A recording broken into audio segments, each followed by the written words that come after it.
Bonsoir à tous. Bonsoir Marine Le Pen. Bonsoir. Merci beaucoup de nous accueillir dans votre bureau ici au QG de votre campagne. À Paris, il reste 11 jours avant le second tour de la présidentielle. On va parler de votre programme, de votre campagne qui bat son plein. D'abord, un mot quand même. Revenons sur ce qui s'est passé cet après-midi pendant votre conférence de presse. Une militante d'un collectif écologiste a brandi une pancarte avec une photo de vous et de Vladimir Poutine. Elle a été plaquée au sol, puis évacuée assez violemment. Vous n'avez pas réagi sur le coup ? Est-ce que vous pensez sincèrement que ça méritait une intervention aussi brutale? Les images sont assez dures. Ce sont les policiers de M. Darmanin. Il faut s'adresser à M. Darmanin parce que moi, j'y suis pour rien. Ce sont les services de protection des personnalités. Vous imaginez bien que ce n'est pas moi qui leur donne ni des instructions, ni des consignes sur leur méthode d'intervention. Ça ne vous a pas dérangé de voir une femme comme ça? J'ai rien vu du tout. Traîner au sol. Vous savez, il y avait 200 personnes, il y avait 200 journalistes, tout le monde s'est levé. Je n'ai strictement, en l'occurrence, rien vu. Voilà, je n'y suis absolument pour rien. J'ai juste, je me suis réjoui de voir que cette femme n'avait pas d'intention plus dangereuse que celle uniquement de m'interpeller. Vous répétez, je serai présidente. Les observateurs disent que le deuxième tour va en effet être relativement serré. Hier, vous disiez, je crois au sondage. Bon, alors, notre étude ELAB, ce soir pour BFM TV, vous donne battu. Avec 53,5% pour Emmanuel Macron, 46,5% pour vous. S'il n'y a plus de front républicain, il y a peut-être encore un plafond de verre. Cette expression que vous devez détester. Non, mais il y a un système qui gère mal, mais qui se défend bien. Enfin, j'ai bien vu le changement de tonalité entre vendredi soir, quand la campagne s'est arrêtée, et lundi matin, quand je me suis réveillée, là, d'un coup d'un seul, toute une série d'outrances ont été proférées, avec une tonalité qui est donnée par le président de la République, d'ailleurs, qui est très brutale, qui est très agressif à mon égard, et qui utilise des termes qui sont peut-être pas utiles, parce qu'après tout, ça n'est qu'une élection. C'est une élection autour de l'extrême droite. Oui, dérive autoritaire. Oui, tout. Mais c'est une élection importante, évidemment. Hein. Moi, je la considère comme fondamentale pour l'avenir du pays, mais ça n'est qu'une élection. Et une élection, c'est un processus démocratique. C'est-à-dire qu'on confronte des opinions, elles sont par définition divergentes, mais on peut le faire dans la loyauté des méthodes utilisées, on peut le faire dans la courtoisie, parce que je crois que c'est ça la grandeur de la France, c'est de faire ça dans la courtoisie républicaine. Et j'ai pas l'impression... C'est un combat, aussi une élection présidentielle. Vous-même, vous lâchez vos coups. Non, c'est un combat des idées. Ouais. Ça peut pas être un combat des personnes. Vous voyez, c'est là où j'ai une vraie divergence avec le président de la République et la manière dont il engage ce second tour, où il nous avait déjà annoncé qu'il comptait que ce soit la castagne. Je trouve que c'est pas à la hauteur ni d'une présidentielle et encore moins d'un candidat président sortant. Alors, il y a un écart, je le disais, dans les enquêtes d'opinion. Pour l'instant, il est donné gagnant. Comment allez-vous rattraper ce retard? Est-ce que vous comptez d'ailleurs accélérer dans votre campagne? Je trouve, en fait, je fais déjà le maximum de ce que je peux faire dans ce second tour. Je rappelle que, à la différence du président candidat, je suis en campagne depuis 30 semaines. Lui depuis 3 jours. Donc il va. C'est un autre match. Il va sur le terrain. Non mais je veux dire, il va. C'est un autre match qui a commencé. Les compteurs se sont remis à zéro. Non, mais vous avez raison. Mais lundi matin. Oui, peut-être pour vous, mais pour les Français, moi, ils m'ont vu aller les voir, les rencontrer, 30 semaines de suite, aller discuter avec eux, affiner mon projet, leur expliquer ce que je voulais faire. Je continue d'ailleurs à le faire. J'ai un meeting demain dans le Vaucluse, à Avignon, où je vais là encore convaincre les Français. Mais je pense que surtout, il faut... Enfin, moi, le sentiment que j'ai, c'est que ce qui va se jouer, c'est surtout une question de mobilisation. C'est la raison pour laquelle, depuis des semaines, je dis aux Français, si le peuple vote, le peuple gagne. Si vous vous abstenez, si vous ne votez pas, eh bien, vous ne pourrez pas défendre vos intérêts. Et moi, je suis là pour ça, pour défendre les intérêts du peuple français. Mais je peux pas le faire seul. Je suis obligé de faire appel à eux, parce que c'est ensemble qu'on va redresser le pays. On a beaucoup vu Emmanuel Macron sur le terrain ces 2 derniers jours, ces 3 derniers jours. Moins aujourd'hui, évidemment, puisqu'il y avait un conseil des ministres à Strasbourg, à Mulhouse, dans le Nord, au contact des Français, à portée d'engueulade, même disait Laurent Neumann, notre éditorialiste, ce matin.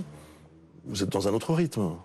Non, je ne crois pas. J'étais ce matin, moi, dans une cimenterie pour parler avec un chef d'entreprise qui a vu exploser le prix des matières premières, qui a vu exploser le prix du carburant et qui me dit qu'ils sont dans des difficultés économiques majeures, comme beaucoup d'autres petites entreprises dont personne ne parle. Je suis allée parler inflation. Je suis allée voir un agriculteur lundi pour parler de l'inflation qui va arriver et qui va être très importante sur les prix de l'alimentation et qui va frapper les Français. Je suis allée proposer les solutions qui sont les miennes, notamment la TVA à 0% sur un panier de 100 produits alimentaires et d'hygiène. Je viens pour apporter des solutions à des problèmes qui vont se poser très très rapidement. Si vous êtes élu le 24 avril, est-ce que vous commencez à vous préparer à gouverner? Est-ce que ce travail ici même, est-ce que ça fait partie de votre quotidien? Mais évidemment. Ouais. Évidemment, j'ai effectué beaucoup de rencontres qui sont nécessaires pour constituer une équipe, pour que je puisse commencer à travailler, évidemment, dès mon élection. Vous savez ce qu'on dit aussi, c'est que vous n'avez jamais gouverné, vous n'avez jamais géré de ville, de département, de région. Enfin, vous savez, moi, sauriez-vous gouverner la France? Enfin, moi, je suis élu depuis des décennies. Emmanuel Macron est arrivé président de la République. Il n'avait jamais été élu une seule fois. Il avait même jamais dirigé Bercy. Il n'avait jamais été candidat. Au cœur du pouvoir en étant conseiller à l'Élysée. Bon. Oui, mais c'est la vraie question, si vous voulez. Reconnaissez que c'est une des questions aujourd'hui. On se dit, est-ce qu'on peut lui donner les clés, je parle de vous, pour gouverner le pays sans aucune expérience de gestion? La seule gestion, c'est votre parti, qui est d'ailleurs lourdement endetté. Enfin, pardon, non mais arrêtez, pardon, stop. Si les Français m'élisent, c'est parce qu'ils veulent plus cet entre-soi. C'est parce qu'ils veulent plus que ce soit les techniciens qui dirigent le pays. C'est qu'ils veulent que la politique soit menée pour eux, à leur bénéfice, en tenant compte de ce qu'ils souhaitent, et pas par les cabinets de McKinsey, qui, objectivement, eux, sont capables de travailler, alors pour le coup, avec n'importe qui. Ça n'est pas ça qu'ils veulent. Moi, je leur offre pas un gouvernement de techniciens, moi. Je leur offre un gouvernement de politique, c'est-à-dire de gens qui savent où ils vont. Car avec Emmanuel Macron, moi, je ne sais pas où il nous emmène. Alors, dites-nous en plus, justement, sur ceux avec qui vous aimeriez gouverner. Parce que pour l'instant, vous nous dites surtout ceux avec qui vous ne voulez pas travailler. Marion Maréchal, Éric Zemmour, moi, j'imagine que Nicolas Bay, Gilbert Collard, c'est pareil. C'est la même blacklist, entre guillemets. Mais il n'y a pas de... Mais pardon, excusez-moi, je vais vous rappeler les institutions. Moi, je suis candidate à l'élection présidentielle. Je nommerai un Premier ministre. Ouais. Et c'est lui qui constituera son gouvernement. Et je crois, je vais vous dire une chose. Visiblement, vous avez déjà quelqu'un en tête. Vous ne voulez pas dire son nom. Non, ça n'est pas... Est-ce que les Français connaissent ce Premier ministre potentiel? On ne va pas jouer au jeu de est-ce que c'est une femme, est-ce que c'est un homme. Encore une fois, je pense que personne ne vous annonce à l'avance qui est son Premier ministre. Ça n'est jamais. C'était pas ma question. Non, mais ça n'est jamais arrivé, donc ça n'arrivera pas plus aujourd'hui. C'est un proche. Ce que je veux dire aux Français, c'est que ce sera un politique. Ouais. Un politique, que ce sera un chef d'équipe et que surtout il sera amené à gérer une équipe qui respectera la cohérence du projet que je leur ai soumis et qui aura été validé, parce que c'est ça l'important. Qu'est-ce qu'ils veulent les Français? Les Français, ils veulent élire un chef de l'État qui respecte ses promesses. Ils veulent élire un chef de l'État qui les respecte. Ils veulent élire un chef de l'État qui revivifie la démocratie, parce que la démocratie va mal dans notre pays. Et donc, qui met en place la proportionnelle et qui met en place le référendum d'initiative citoyenne pour qu'ils puissent s'exprimer sur les grands sujets quand ils le souhaitent, en réunissant 500 000 signatures. Ils veulent que l'Assemblée nationale serve à quelque chose, qu'elle soit vraiment représentative des différents courants, y compris ultra-minoritaires, et c'est ce que je vais leur offrir par la proportionnelle. C'est tout cela qu'ils souhaitent. Toutes les autres questions, pardon, mais ce sont des questions de journalistes, ce ne sont pas les questions des Français. Les retraites, si vous le voulez bien. Oui. Vous avez entendu d'ailleurs ce que dit Emmanuel Macron. Il dit que votre programme, en gros, ce sont des carabistouilles. Je reprends le mot qu'il a utilisé. Oui, c'est pas très argumenté, donc j'ai du mal à apporter une réponse. Sur les retraites précisément, parce qu'il y a une vraie différence entre vous deux. Ah oui, énorme. Lui, il dit 65 ans. Oui. Peut-être, en passant par un référendum, peut-être 64 ans. Vous dites à partir de 60 ans. Oui. Pour ceux qui auront commencé très tôt. En réalité, si vous voulez, je mets en place un système progressif, où lorsque vous avez commencé à travailler avec un travail significatif au sens de l'INSEE avant 20 ans, vous partirez avec 40 annuités à 60 ans. Et progressivement, au fur et à mesure, ça monte jusqu'à maximum 42 ans d'annuité et 62 ans d'âge légal. Voilà. Je pense que c'est vraiment une justice sociale que de faire cela. C'est d'abord simple, c'est soutenable budgétairement, puisque... Ça, vos adversaires disent que non, justement. Mes adversaires se trompent parce qu'ils se fondent tous sur une analyse qui est l'analyse d'un institut, qui est un institut d'ailleurs très proche d'Emmanuel Macron, l'Institut Montaigne, qui lui-même s'est trompé dans son calcul, puisqu'il n'a pas pris les emplois significatifs. Vous comprenez? Il faut, c'est plus de 3 mois, il faut avoir travaillé évidemment plus de 3 mois avant 20 ans, et pas un travail saisonnier, parce que ça, c'est pas significatif. Mais le Conseil d'orientation des retraites, le fameux corps, alerte lui aussi sur un déficit. Mais pas tant que ça, je vais vous dire. À moyen terme. Eh bien, pas tant que ça.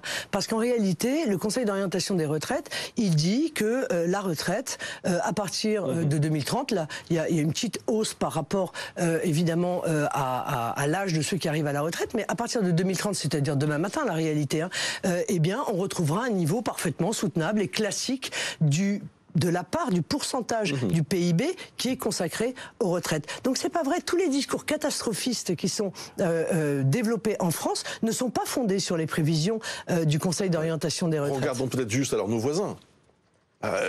Aujourd'hui, la retraite à 60 ans, elle a disparu. Elle est, on le sait, on le voit comme on voit ce qui se passe en Allemagne, 67 ans. Oui, mais en Allemagne, il y a aussi des eurojobs. Ouais. Moi, c'est pas mon modèle de société, c'est-à-dire des gens qui travaillent pour 1 euro de l'heure.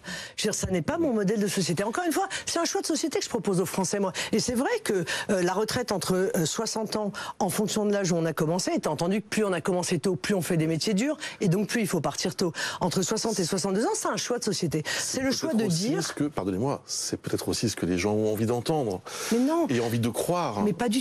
Est-ce que c'est vraiment une promesse que vous pourrez tenir? Je vais vous le dire. C'est un choix de société parce que ça permet de partir à la retraite et d'en profiter. Et de partir à la retraite en bonne santé. Et c'est soutenable puisque je l'ai démontré. Encore une fois, c'est en vitesse de croisière 9,6 milliards. Et c'est un choix. Parallèlement à ça, je fais des économies. La politique, c'est l'art des choix. Je décide de financer cela et je décide d'arrêter de financer cela. C'est cela que je fais. Et c'est cela que les Français tranchent. On a du mal à croire que Emmanuel Macron propose la retraite à 65 ans juste pour être impopulaire. C'est peut-être aussi parce qu'il s'appuie sur des données qui semblent indiquer que voilà, l'espérance de vie progresse, mais pas il faut travailler plus longtemps. Mais il est un ultra-libéral et tous les ultra-libéraux réclament en permanence de travailler jusqu'à, en réalité, plus d'âge. Sauf que ce que ne dit pas Emmanuel Macron, c'est que le travail, la retraite à 65 ans, au-delà du fait que pour certains métiers, c'est inhumain. Je veux dire, vous voyez des aides-soignantes retourner des patients à 65 ans? Est-ce que c'est raisonnable? Est-ce que c'est sérieux? Après, une vie de labeur, ce n'est pas sérieux. Mais surtout, déjà au moment où on se parle, la moitié des gens qui partent à la retraite à 62,8 ans, ils sont au chômage. Combien de pourcents de gens seront au chômage quand ils atteindront la retraite à 65 ans? Donc ce que cherche à faire Emmanuel Macron, c'est à faire en fait baisser les pensions. Voilà, c'est tout ce qu'il souhaite faire. Et moi, je ne le souhaite pas. Parlons aussi du panier de 100 produits de première nécessité avec une TVA à 0. Oui. Voilà, c'est ce que vous proposez. Et ça pourrait être effectif quand? Très rapidement. Très rapidement. Extrêmement rapidement. Et la Commission européenne n'a pas besoin de donner un accord? L'idée, c'est de dire... pour l'instant, la Pologne vient de le faire, de baisser la TVA, d'ailleurs, très fortement. Et la Commission ne s'est pas scandalisée de cette situation. Et je vais vous dire, même, ils ont dernièrement, pas plus tard qu'il y a 10 jours ou 15 jours, dit qu'il était possible, quand il y avait une situation exceptionnelle, que la TVA tombe à 0% pour les produits de première nécessité, c'est-à-dire les produits d'alimentation et les produits d'hygiène. Donc il s'agit de faire un panier et je le ferai tant que l'inflation sera de 1 point supérieur à la croissance. Pourquoi? Parce que ça peut durer longtemps. Oui, ça peut durer longtemps, mais les Français n'y arrivent plus. Et j'ai pour le coup un financement pour cela. C'est une taxation que je mettrai à 33%, c'est-à-dire l'équivalent de l'ancien IS, sur les rachats d'actions, qui est un système spéculatif un peu compliqué des entreprises, mais qui rapporterait 8,5 milliards. Donc vous voyez, j'ai largement de quoi prendre en charge cette TVA à 0%. Je pense que c'est urgent pour des Français dont le président de la République ne prend pas conscience qu'ils sont des millions à être parfois à 10, voire 5 euros à la fin du mois. Alors, sur l'Europe, justement, vous avez renoncé à l'euro, ça tout le monde le sait, renoncé à une sortie de l'euro et à une sortie de l'Union européenne. Néanmoins, vous mettez beaucoup de conditions. Vous voulez vraiment refonder en quelque sorte notre relation avec l'Union européenne, au point qu'on se dit, mais est-ce que c'est pas une sortie déguisée que vous proposez? Non, c'est pas du tout une sortie déguisée. C'est vrai que j'expose un certain nombre d'exigences, mais en réalité, ça paraît étrange parce que la France n'a jamais eu aucune exigence pour défendre ses intérêts nationaux. Mais d'autres pays le font. Hein. Vous savez, l'Allemagne passe sa vie à avoir des exigences, ainsi d'ailleurs que les autres pays. Il y a toute une série de négociations qui ont lieu en permanence entre les États et la Commission, parce que les États défendent leurs intérêts nationaux. Enfin là, votre tradition, elle est lourde quand même. Hein. Vous dites que vous voulez baisser de 5 milliards la contribution française. Bah oui, mais enfin, écoutez, très honnêtement, on était en 2019 à 23 milliards, dont seulement 14 qui nous reviennent.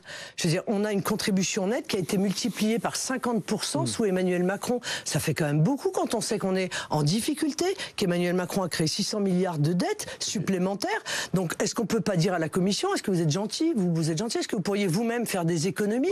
Parce que nous, on considère que 3 ou 4 milliards de contribution, net, c'est raisonnable. Coup, 8 ou 9 milliards, ça n'est plus raisonnable. Mais ce qui nous reviendrait serait peut-être encore inférieur. Mais non, pas du tout. L'agriculture française ne risquerait pas d'en souffrir? Mais pas du tout. Nous sommes contributeurs nets, c'est-à-dire que nous donnons plus que nous recevons. D'autres pays, d'ailleurs, reçoivent plus qu'ils ne donnent. Nous donnons plus que nous recevons. On est d'accord pour le faire, mais de manière raisonnable. Moi, je voudrais que notre contribution nette, c'est-à-dire ce qu'on donne en plus, soit équivalent à ce qu'elle était sous Jacques Chirac. Voilà. Et pas qu'elle devienne... Oui, d'accord, mais enfin, pardon... Est-ce que c'est... Pardonnez-moi de vous dire ça comme ça, mais c'est avec une baguette magique? Non, c'est pas une baguette magique. Non, mais c'est pas une baguette magique. Nous le votons chaque année. Chaque année, l'Assemblée nationale vote la contribution. Ça, d'accord. Ça, mais ça veut dire. Oui, mais après, ça veut dire que si ça veut dire que si les députés, mais alors ça veut dire qu'on nous propose de voter quelque chose en nous disant qu'en fait on peut pas voter contre. Bon, bah donc ça veut dire que les députés ne sont pas libres de le faire. Bien sûr que nous pouvons moduler. Et encore une fois, l'idée est de dire à l'Union européenne, et nous sommes dans la difficulté. Nous avons des dettes qui sont le fait de la mauvaise gestion d'Emmanuel Macron et des dettes qui sont le fait du Covid, parce que elles sont séparées, et bien nous vous demandons de faire un effort, de faire des économies, parce qu'on ne peut plus, encore une fois, on a besoin de ces milliards pour aider les plus faibles d'entre nous, les handicapés, les femmes isolées, pour avoir des retraites qui ne soient pas inférieures à 1 000 €. Enfin, voilà, c'est tout à fait légitime. Votre projet d'alliance européenne des nations, oui. Vous la faites avec qui? Je la fais avec des pays comme la Pologne, avec des pays comme la Hongrie, avec des pays comme l'Allemagne, après tout, parce que l'Allemagne, je vais vous dire... Vous croyez qu'ils vont être intéressés? Mais c'est quoi l'idée? C'est de dire la Constitution est la loi suprême des peuples. C'est un problème démocratique. Donc, tout texte européen ou international qui est en fait contraire à la Constitution d'un pays ne peut pas s'appliquer en droit interne. Mais c'est ce qui se passe en Allemagne. En fait, on ne le dit pas, mais l'Allemagne a toujours considéré que s'il y avait un texte qui était contraire à sa Constitution, c'est sa Constitution qui prime. Je ne réclame rien d'autre que cela. Et j'appelle ça l'Alliance européenne des nations libres et souveraines. C'est-à-dire qu'on ne peut pas aller à l'encontre de la loi suprême que les peuples se donnent. Et vous maintenez notre relation avec l'Allemagne, comme aujourd'hui, il y a quand même des liens très forts, souvent la première visite d'un président ou d'un chancelier... Ça vous paraît évident? Non, mais moi, je suis absolument pour avoir une très bonne relation avec l'Allemagne. Il y a des choses, en revanche, des coopérations qu'il faut arrêter. Par exemple, la coopération en matière d'industrie de l'armement. Il faut l'arrêter parce que ça ne fonctionne pas. Ça ne fonctionne pas parce qu'en réalité, la philosophie de l'Allemagne est trop différente de la philosophie française pour réussir à faire quelque chose qui soit performant et qui soit cohérent. Donc, approfondir les relations avec l'Allemagne, et notamment redonner peut-être une nouvelle vie à l'allemand d'ailleurs, exiger qu'on arrête avec l'anglais d'ailleurs dans les institutions de l'Union européenne pour rétablir l'allemand et le français, ce qui serait cohérent puisque la Grande-Bretagne a quitté l'Union européenne. Voilà des choses, voilà des projets qu'on va faire ensemble. Mais en revanche, la coopération en matière d'industrie de l'armement, il faut arrêter, ça sert strictement à rien. Alors Marine Le Pen, vous êtes souvent interrogée depuis le début de la guerre en Ukraine sur vos liens avec la Russie et avec Vladimir Poutine. On s'est intéressé au vote de vos parlementaires au Parlement européen. À chaque fois qu'il s'agit de voter des sanctions concrètes contre la Russie, ils s'abstiennent ou ils sont absents. par exemple, quand un vote est organisé pour un prêt d'1,2 milliard à l'Ukraine, ils disent même qu'ils sont contre. Est-ce qu'il existe, pardonnez-moi de finir la question, est-ce qu'il existe un conflit d'intérêts entre les députés du Rassemblement national et la Russie? Mais en aucun cas. Les députés du Rassemblement national défendent les intérêts de la France. Je vous rappelle que je crois qu'on a versé plus de 10 milliards l'Union européenne à l'Ukraine avant le déclenchement de la guerre. La Cour des comptes européenne a fait un rapport d'une sévérité absolue. Je suis désolée de le dire maintenant parce que vous me posez la question, mais d'une sévérité absolue sur l'utilisation supplémentaire peut-être. Non mais vous me parlez de votes qui ont eu lieu avant la guerre, donc non, depuis le début aussi. Non, parce que là, je suis désolé, mais depuis le début, absolument. Non, mais absolument. Nous avons été à l'origine d'une résolution. Nous avons été à l'origine, nous, députés du Rassemblement national au Parlement européen, d'une résolution précisément pour soutenir l'Ukraine et pour condamner la guerre en Russie. Voilà, c'est même pas qu'on l'a voté, c'est que c'est nous qui en sommes à l'initiative et à l'origine, donc il y a zéro problème. Mais c'est vrai que sur le financement préalable... Pour ce prêt d'1,2 milliard à l'Ukraine... je pense qu'ils n'étaient pas là.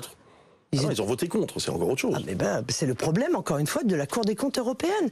Moi, je vous renvoie à ce rapport qui évoquait... d'économie pour un pays qui est en train de se battre pour sa survie. Non, mais je ne sais pas de quoi... Pardon, c'est difficile, parce que je n'ai pas le texte, je ne sais pas si c'est vrai, je ne sais pas de quel était le contexte, etc. Alors, je vous explique que les Français... Plus généralement, conflit d'intérêts. Est-ce que le fait que vous êtes obligé de rembourser un prêt russe, par exemple, vous êtes toujours en train de le rembourser d'ailleurs? Mais bien entendu, mais en quoi ça me... En quoi c'est un lien particulier? Quelle est l'obligation que j'ai à part de le rembourser? Je n'arrive pas à comprendre ce sous-entendu. Je rappelle quand même que si j'ai été obligé d'aller à l'étranger pour faire un prêt, c'est parce que je ne trouvais aucune banque, pas seulement française, Monsieur Toussaint, pas une banque européenne. Vous voyez, une banque hongroise. À tel point, non, mais ça c'est autre chose. À tel point que le président de la République, sur proposition de François Bayrou, avait trouvé ça tellement scandaleux qu'il avait dit il faut faire une banque de la démocratie pour pouvoir financer les partis politiques. Cette banque de la démocratie, elle a été votée et elle n'a jamais été mise en application. Donc on ne peut pas, si vous voulez, m'empêcher d'emprunter en France, me pousser à aller emprunter à l'étranger, après me reprocher d'emprunter à l'étranger. Donc je n'ai aucune autre obligation mais pas plus que les Français d'ailleurs. J'ai déjà eu l'occasion de vous le dire. Quant aux sanctions contre la Russie, je vous le dis, je pense qu'elles sont inefficaces.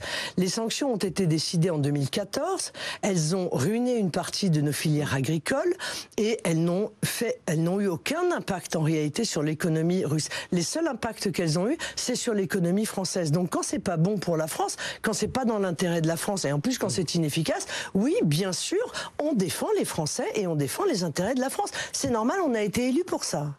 Vous, présidente, vous allez à Moscou après votre élection? Non, mais moi, tant que la résolution, tant que la guerre n'est pas terminée, tant qu'un traité de paix n'est pas signé entre l'Ukraine et la Russie, tant que la Russie n'a pas quitté le territoire ukrainien, il n'y a absolument aucune raison. Aujourd'hui, il y a des capitales qui sont en train de travailler. Emmanuel Macron, d'ailleurs, développe une énergie certaine pour tenter de trouver une issue. Il n'est pas le seul. Les Israéliens le font aussi. Les Turcs sont très investis dans cette négociation. Les Allemands. Alors, évidemment, ils le font de manière discrète. Emmanuel Macron a tendance à le faire de manière moins discrète que les autres. Mais tout ce que nous espérons, c'est que toutes ces négociations aboutissent à la fin de la guerre. Voilà. Et lorsque la fin de la guerre sera arrivée, je pense que l'Union européenne, que l'OTAN doivent faire en sorte de desserrer les liens qui se sont créés entre la Russie et la Chine, parce que la constitution d'un pôle aussi puissant que la Russie et la Chine ensemble sera à l'évidence notre problème de demain. On a vu Boris Johnson aller ces derniers jours à Kiev pour rencontrer le président Zelensky. Alors, ça pourrait être compliqué pour vous parce que vous avez été interdite de séjour en Ukraine. Oui, je ne sais pas pourquoi d'ailleurs. Ah si, on sait pourquoi. Pourquoi? Parce que vous aviez nié l'annexion de la Crimée par la Russie. Ah bah, je ne l'ai pas nié, parce qu'en l'occurrence, il y a eu un référendum. Donc, écoutez, j'irai pas à Kiev. Qu'est-ce que je vous dis? Peut-être qu'il lèvera quand même cette interdiction quand je serai élu. Ouais. Ce serait raisonnable. En tout cas, pour l'instant, visiblement, vous n'êtes pas la bienvenue en Ukraine. Vous regrettez d'avoir dit cela? Non, pas du tout. Non, non, je regrette pas du tout. Il y a eu, enfin bon, je vais pas refaire l'histoire, hein, mais il y a eu un pouvoir ukrainien. Non, mais d'accord, mais ça n'a rien. Je crois que ça n'a pas grand-chose à voir. Il y a eu un référendum en Crimée. La Crimée a été ukrainienne 26 ans. Bien. Tout le reste du temps, elle était russe. Les habitants de Crimée ont souhaité rejoindre la Russie. Voilà. Bon. Alors. Parlons d'autre chose maintenant, le voile. Hier, on a vu Emmanuel Macron qui échangeait avec une jeune fille voilée dans le Grand Est, qui s'affirmait féministe. Vous dites que le voile est un uniforme islamiste. Moi, je me souviens d'avoir entendu pourtant Emmanuel Macron, je crois que c'était en 2018 ou en 2019, avoir des propos très durs sur le voile, en disant que c'était tout à fait contraire à la laïcité, que c'était contraire à notre civilité, que c'était contraire à la vision que la France développait de l'égalité entre les hommes et les femmes. Donc je vois bien qu'aujourd'hui, tous les arguments doivent être utilisés contre moi, alors vous, etc. Pensez, mais moi, je pense que tout ça, je pense tout ça en même temps. Je pense que c'est tout à fait contraire à nos valeurs. Je pense que c'est tout à fait contraire au respect qui est dû aux femmes. Je pense que c'est un uniforme. Je pense que c'est un uniforme qui est imposé par les islamistes. Je pense que l'objectif en réalité, c'est de faire pression sur celles qui n'en portent pas et qui que le fait de ne pas en porter isole parce qu'elles sont pointées du doigt. Je pense qu'un certain nombre de grandes marques d'ailleurs se comportent de manière honteuse quand elles font. Vous pensez à qui ? Des grandes marques de vêtements quand elles font des collections pudeur. Les collections pudeur, c'est les collections où les femmes sont voilées. Mais qu'est-ce que ça veut dire ? Ça veut dire que celles qui portent pas le voile sont impudiques. C'est exactement ce que cherchent à faire les islamistes. Donc non, il faut interdire ce voile dans l'espace public, le sanctionner. Par définition. Une amende. Oui, c'est un petit peu comme quand on nous a forcé à mettre le masque. Quand on ne le mettait pas, on avait une amende. Et en cas de récidive ? Une deuxième amende. Non, pas obligatoirement. Quand vous ne mettez pas votre ceinture de sécurité, vous avez une amende. Si le lendemain vous ne la mettez pas, vous avez la même amende. Sur la sécurité, alors vous promettez 7,5 milliards d'euros en plus pour la police et la justice sur 5 ans. Oui. En janvier dernier, Emmanuel Macron parlait lui de 15 milliards d'euros pour un deuxième quinquennat. Est-ce qu'avec cette promesse de 7,5 milliards, vous pourrez tenir vos engagements ?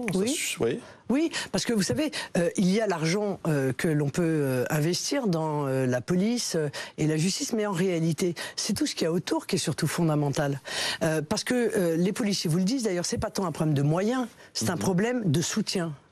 Et moi, ce que je souhaite, c'est réarmer moralement les policiers, c'est-à-dire leur dire, voilà, ce que vous allez faire va être utile parce que derrière vous, il va y avoir des magistrats qui vont condamner à des peines qui seront exécutées et pas à des peines qui seront immédiatement transformées en peines alternatives. Donc en fait rien, parce que dans l'esprit des délinquants, c'est rien, c'est l'impunité. Les prisons sont déjà surchargées, comme vous le savez. Et lorsque les peines de prison seront prononcées, eh bien, il y aura véritablement derrière une incarcération. Et cette incarcération ne fera l'objet d'aménagement de peine, sauf si ce sont des délits, si ce sont des condamnations à plus de 6 mois ferme pour atteinte à l'intégrité physique. Parce que je crois que notre société est en train d'être noyée par une violence qui est endémique, par un véritable ensauvagement qui fait que pour un oui ou pour un non, on s'attaque physiquement aux gens et de manière bien souvent très grave et de plus en plus grave. Il faut casser cette dérive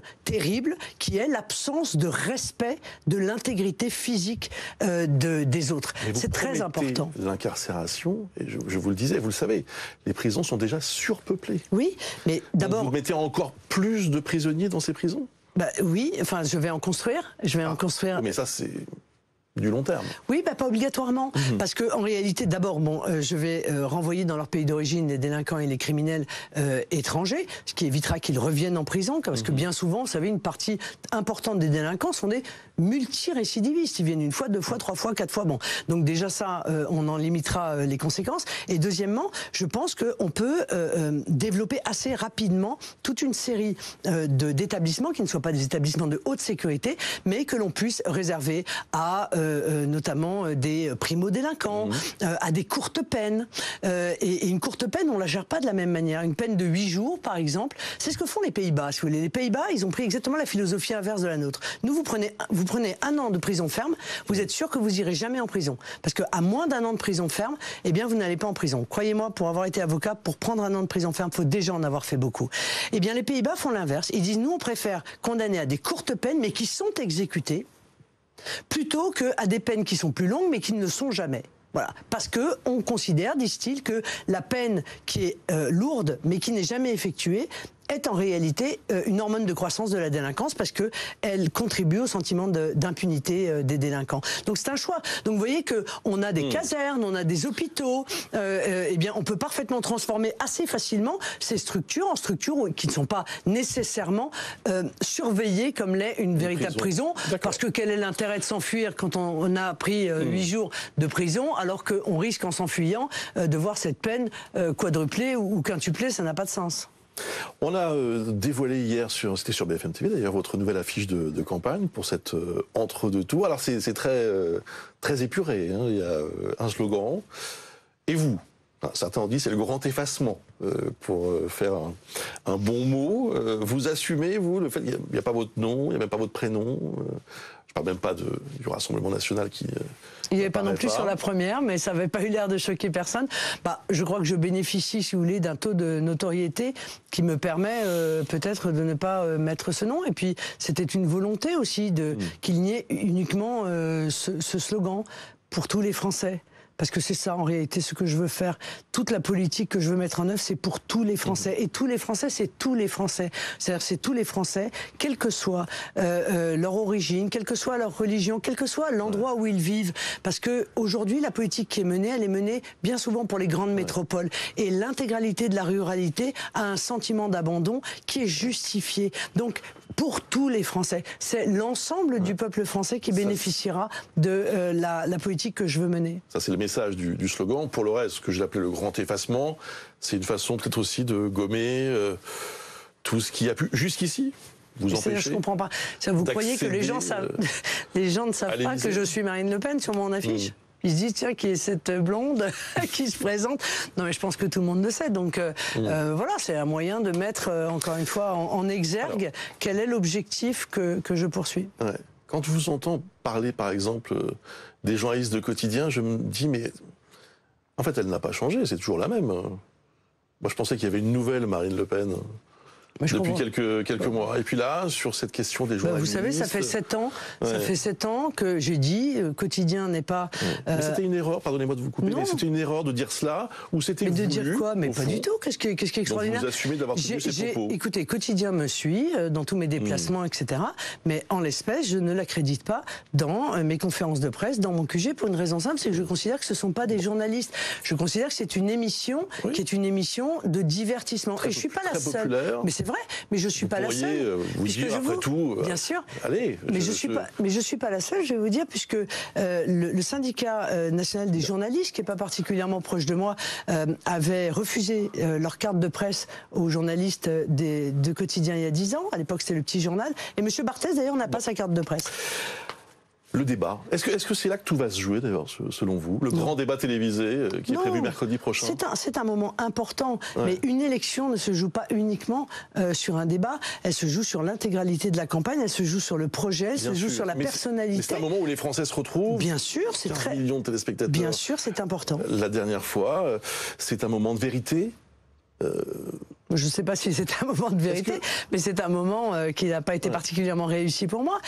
Mais ce sont des choses qui arrivent. Hein. Parlons de ce qui se passe. Comment vous l'appréhendez? Comment est-ce que vous le préparez?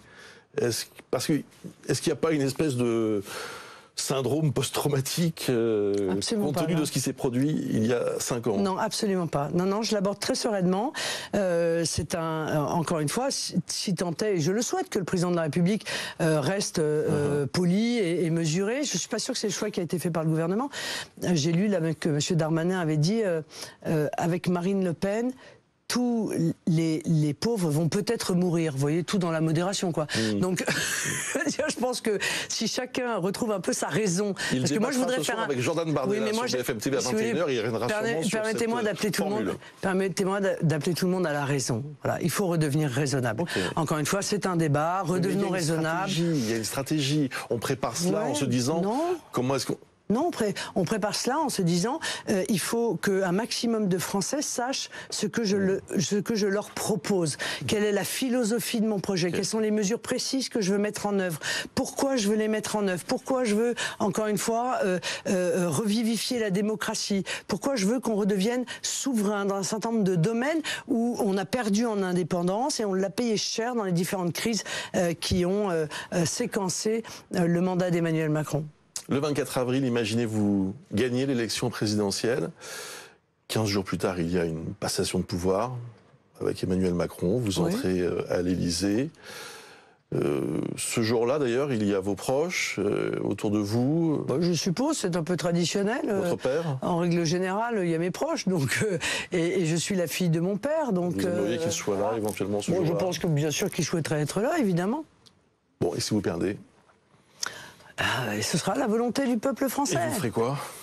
Eh bien, je continuerai à les défendre. Bien sûr, de quelle façon? parce que je les ai défendus toute ma vie et que je me vois mal aujourd'hui m'arrêter brutalement du jour au lendemain. Et d'ailleurs, c'est pas très important. C'est pas encore une fois ma situation personnelle qui importe. Ce qui importe, c'est que va devenir la France si Emmanuel Macron rempile pour un deuxième mandat avec un projet qui est un projet éminemment, je le crois, destructeur pour le pays.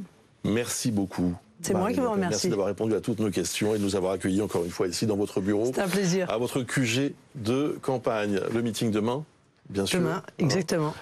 À Avignon.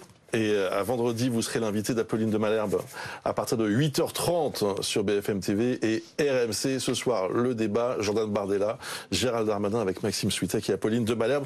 On est toujours au cœur de cette campagne, bien sûr, sur BFM TV. Et dans un instant, et même tout de suite, vous avez rendez-vous avec Yves Calvi.